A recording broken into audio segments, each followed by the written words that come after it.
In 1930, then-famous magician Roydon Joseph Gilbert Raison de la Genesta had a famous special trick that attracted audiences far and wide. An escape trick. Genesta claimed the ability to escape any water barrel or milk can in a matter of minutes before drowning. After a crowd appeared for his highly publicised show, Genesta crawled into his water barrel and proceeded with his main event. However, what the magician did not know was that the barrel was dented, and this limited the amount of space he needed in order to make his escape. Realising this fatal flaw too late, Genesta subsequently drowned, trapped inside the water barrel. Madame Dolinsky, a Polish magician working in Germany, was preparing for her signature trick, stopping a bullet before it punctures the body. However, Dolinsky wished to provide an even greater spectacle, and so she hired a group of 6 men to function as a firing squad, stating she would stop 6 bullets at once instead of just 1. Before she went through with the trick, she informed the men to load their guns with blanks instead of real bullets, so as to help her produce the illusion.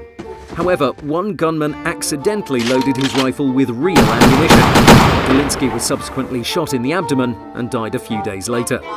Dr. Vivian Hensley was a dentist from Australia, known for his eccentric behaviour and loving adoration for his children. He invented a trick that gave the illusion he would swallow a rusty razor, while in reality he dropped the razor down his sleeve. However, one day while performing the trick for his son, he accidentally dropped the razor down his throat and was immediately taken to the emergency room.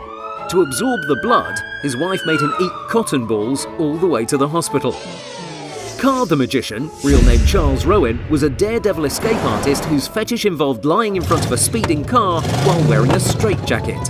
Carr would wriggle his way free in the short time span of a few seconds and dodge the car right as it rolled by. But at his final show in 1930, Carr was unable to free himself as a car sped at 45 miles per hour and ran over the man's legs, almost severing one of them. Carr would later die from his injuries, but he first exonerated the driver for his part in the show. The amazing Joe Burrows had successfully made himself a name doing local shows and experimenting with being buried alive, an homage to his childhood hero Harold Houdini. Amazing Joe's next trick would be to be buried inside a plastic see-through coffin under 7 feet of cement and dirt. As many gathered to watch the miraculous escape, wonder turned to horror, as Joe's miscalculations for the strength of his coffin ultimately became his downfall.